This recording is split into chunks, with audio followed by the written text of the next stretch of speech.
Good heavens, Elena. You reek of rotting wood on the sacred day we present our marriage scrolls to the gods. I'm going to faint from the stench. You bottom-feeding peasant from the mist forest. The crimson carpet of the temple's main altar isn't meant for people with mud on their boots. Wait until we've signed under the priest's witness, then you can crawl in and sign your cheap little contract. I don't want my souls get stained by you. The Marquise's clueless guests were too busy laughing to sense the danger. But somehow, the pure white steeds pulling the golden carriage went weak at the knees. They all collapsed to the ground in unison, nearly flipping the carriage over. The horse is going mad! My lord, no matter how magnificent your carpet is, it can't mask the rot festering deep inside someone's soul. Alistair, let's go home.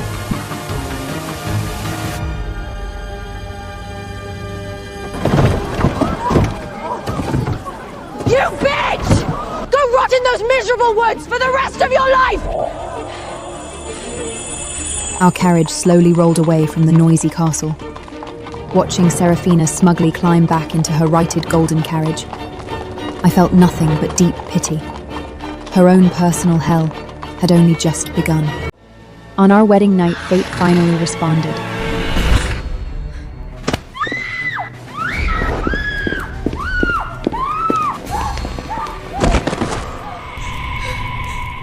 My lord, what are you doing? I'm your bride! Bride. Your family took my blood money. Now, every scream you let out and every drop of blood you shed will be used to entertain me. The Marquise was an absolute sadist. That's exactly why he had such a vile reputation. Serafina was finally getting a taste of the excruciating pain I suffered in my past life. The price of that gold was endless torture. And meanwhile, I was sitting peacefully in a drafty cabin in the mist forest. Open it. There are no vaults in the mist forest. This ring wasn't adorned with any gemstones, but to me, it was more precious than all the jewels in the world.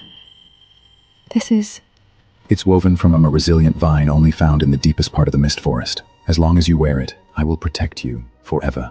It's the only token of my vow I can give you. In those twisted memories, the Marquise imprisoned me with heavy gold chains, but in this life, this seemingly rugged lumberjack gave me his ultimate protection with the simplest of vines. I smiled and slipped the ring onto my finger. It was a perfect fit. Thank you, Alistair. This is the most precious gift I've ever received. The days in the mist forest were peaceful and fulfilling. I started tillering the land around the cabin and planted flower seeds I bought from the market. Alistair would leave early and return late every day. He told me he was heading deep into the forest to chop the toughest hemlock to trade for our winter provisions. But gradually, I noticed something was off. I ventured deeper and deeper, but from his direction, there was absolutely no sound of an axe hitting wood.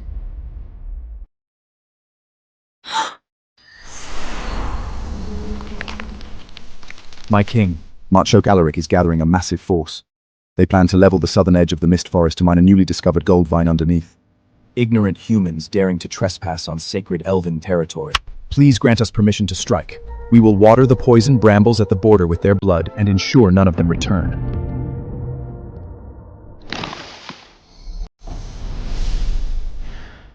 Who's there?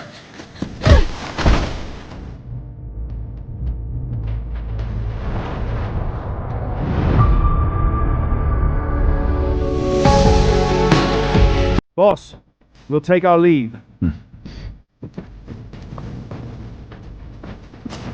The air in the forest seemed to freeze. Staring into his fathomless emerald eyes, I was so tense my breath caught in my throat. Elena, did you see all that? Aliston, that green light from your fingertips, and those two men. Before I could even finish, a 10-foot-tall shadow-wren bear burst from the dense fog, jaws wide open, lunging straight at me. In the nick of time, Alistair shot forward like a bolt of black lightning, shielding me firmly behind him. Easy now. Then, the impossible happened. Stand down. At his whisper, the bloodthirsty frenzy in the giant bear's eyes miraculously vanished. It actually didn't attack us? You didn't kill it? I grew up in these woods. It's just an old ranger's trick to ward off beasts. They know the whistle well. As long as we don't mean any harm, they won't hurt us. Surviving that brush with death leaning against his broad, warm chest, I felt safer than I ever had in my life. Even if he was hiding an abyss behind him, the back shielding me right now was undeniably real. I locked my doubts away, waiting for the day he'd be willing to bare his true soul to me. Promise me you won't risk your life alone in the woods again. I promise. I won't let anyone or anything ever hurt you. But the peace I yearned for was a pipe dream. That evening, a letter sealed with dark red noble wax appeared on our rough oak table. My dearest sister, tomorrow is the family's anniversary banquet. Make sure you bring that mud-calf lumberjack husband of yours. Let all our noble guests witness your pathetic romance. I gripped the letter tightly. This was obviously a deadly trap, but if I refused to attend, those arrogant nobles would definitely hire ruthless bounty hunters to harass us endlessly in the forest. We should go, Elena. It is a family anniversary after all. As your husband, it's only right that I accompany you. But Alistair, that castle is filled with nothing but prejudice and malice towards commoners. I'm afraid they'll... Trust me, from the moment you put on this vine ring, no one will ever be able to treat you like they used to. There was a convincing power in his words. I took a deep breath, my gaze turning resolute, and finally made up my mind to face my past. The windbreak on the northern edge was destroyed by a herd of frost boars. I have to go fix it immediately. I've already hired a carriage for you. I'll definitely make it before the banquet starts. Looking at the note, I let out a long sigh of relief. Honestly, I felt glad. It's for the best. This is my burden anyway. I'll go alone today so you won't get dragged into it. But when I pushed open the wooden door, I froze in my tracks. A carriage with steel shock absorbers like this costs at least a gold coin to rent. How could a lumberman who have to count pennies just to buy black peat afford a ride meant for wealthy merchants? Lister, what exactly are you hiding? With a stomach full of doubts, I took the carriage alone back to that lavish yet suffocating family castle. The moment I stepped into the hall, all conversation stopped dead. Every single glamorous noble cast me looks of extreme contempt. Elena? What are you doing here? Don't be angry, Father. I sent her the invitation myself, out of pure pity for a beggar.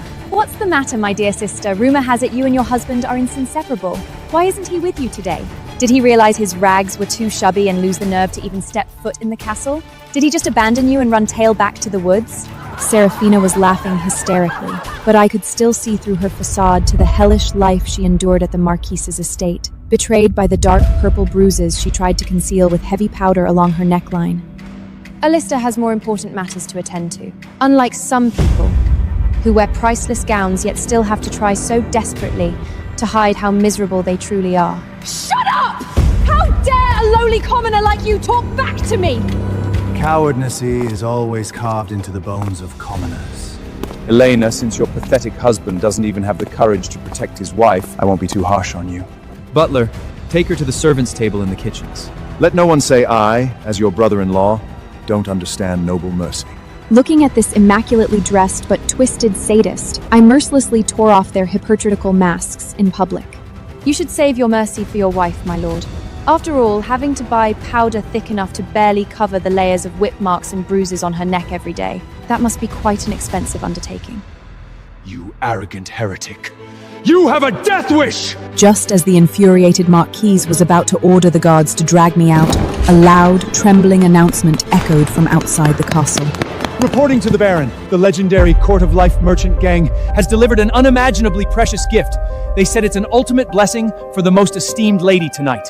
With that announcement, the entire hall plunged into dead silence. The Court of Life is an ancient and extremely mysterious merchant guild on the continent of Sani Roa. They wield terrifying wealth capable of toppling empires, yet they haven't dealt with ordinary nobles in decades. Bards even sing that they are the remnants of the mythical elven kingdom. But to us humans, elves are nothing more than absurd fairy tales to trick children. Dead center in the mahogany chest was the emerald crown of the Water of Life, radiating a potent natural magic. Good heavens! This must be for me! The Marquise must have spent a fortune in secret to prepare this surprise for me. Who else on this entire continent deserves to be called the most esteemed lady but me? Shamelessly, Serafina snatched up the crown and placed it right on her own head.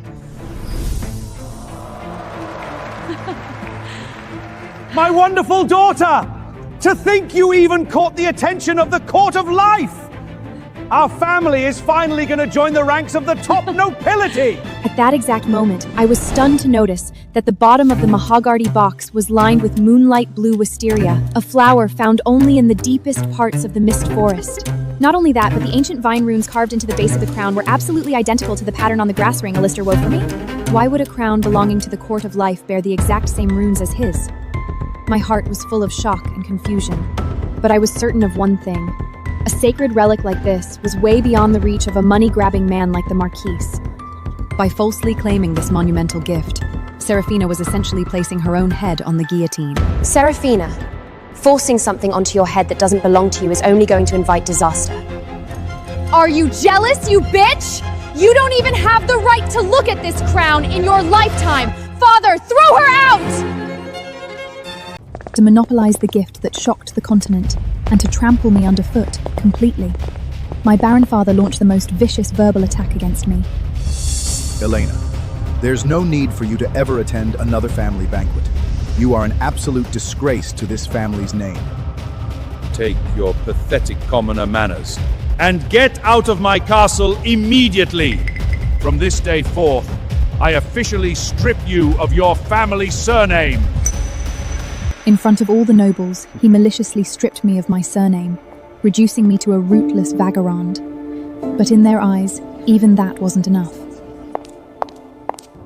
Serafina was tortured endlessly at the Marquise estate and received no love from her husband whatsoever.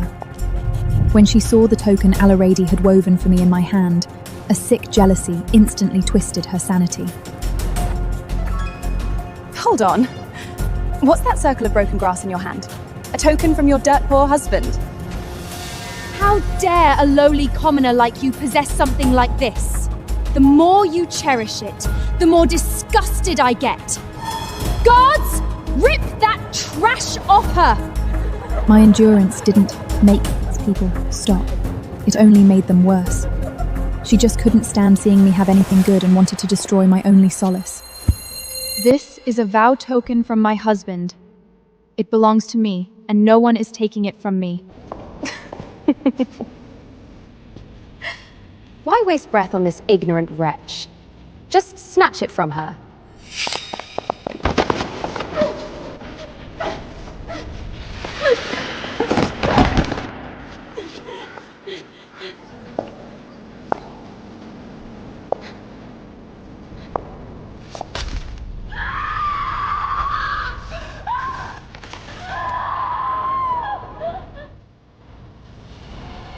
Using her sharp, jeweled nail guards, Serafina brutally peeled that emerald grass ring right off my knuckle.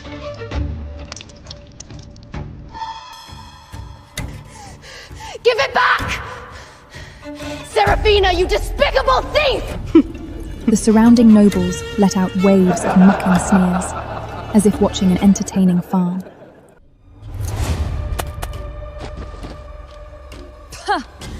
This trash woven from a few weeds is what you are protecting with your life? It's hilarious that you actually treat a cheap peasant trinkle like a treasure.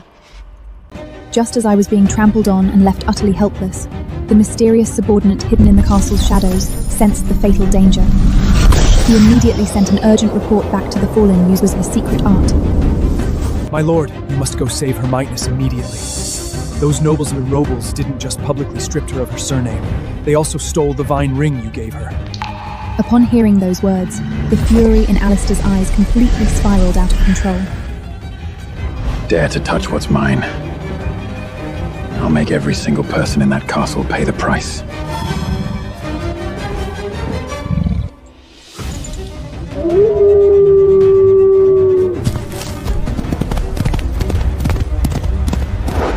Seeing me sprawled on the ground, desperately trying to snatch back the ring, a twisted excitement flashed in Serafina's eyes. It seemed she just thought of a brilliant new way to torture me. My dear sister, looking at you in such a pathetic state, you really want this broken ring back, don't you? How about we play a little game?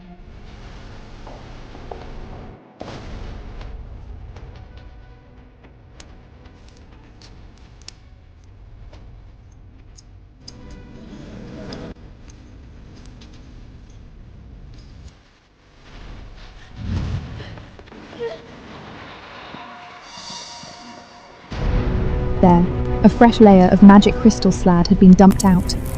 The dark red burning coals were mixed with countless rusty caltrays. This was the hell the Marquis used to execute heavy offenders. If you take off your shoes right now and walk barefoot across this fire pot step by step, I'll give you your precious grass ring back. Faced with this lethal torment, the nobles lining the path showed no mercy. Instead, they erupted in sickening laughter.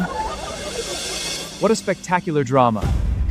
Stepping into scorching heat for a few strands of broken grass? Keep your eyes wide open and enjoy the show, everyone. This is the pathetic, laughable romance of the bottom-feeding commoners. In the face of absolute class power, even the last shred of pity was cold-bloodedly crushed. Every unwiller was just waiting for me to break down and beg for mercy on my knees. They didn't understand at all.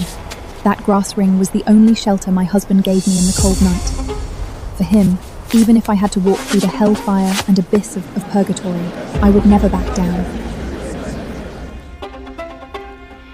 The horrifying sound of flesh instantly searing against the intense heat echoed simultaneously with iron spikes piercing my soles. The moment my blood flowed, the coals evaporated it into a gruesome red mist. The agonizing pain felt like thousands of red-hot steel needles piercing my bone marrow all at once. But I clenched my jaw tight and forced myself to take the first step. I lost my balance, falling heavily forward into the dark red slag. Out of instinct, I braced myself with my hands, my knees slamming down hard. Still pretending to be noble? Bow down! Admit that choosing that piece of trash was a complete joke, and beg me for mercy out loud! The blazing fire tore at every inch of my sanity, but all that filled my mind was Alistair's deep, fathomless eyes. I stubbornly pulled myself back up, dragging my nearly numb legs, leaving a bloody footprint with every step until I reached the end of the path. Taking the arduous final step, I collapsed heavily at the feet of Seraphina's expensive leather shoes. I'm done walking. Give it to me. She looked down at me from above, an extreme, twisted, and sadistic pleasure flashing in her eyes.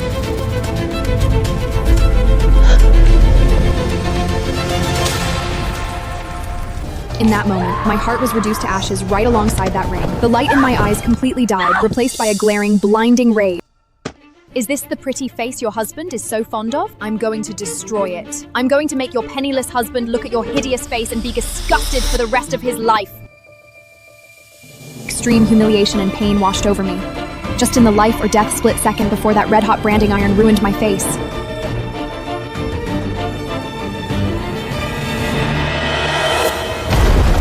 The lowly lumberer that all the nobles had been recklessly mocking had descended like a god. What kind of heretical dark magic did you just use? God! Kill him! The wind ripped through the dust. Standing tall, right in the eye of the storm, Alistair looked like an absolute demon god.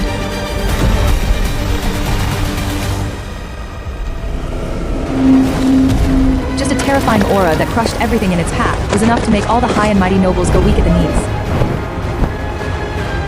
I'm late. The entire castle instantly bow in submission. Who gave you the nerve?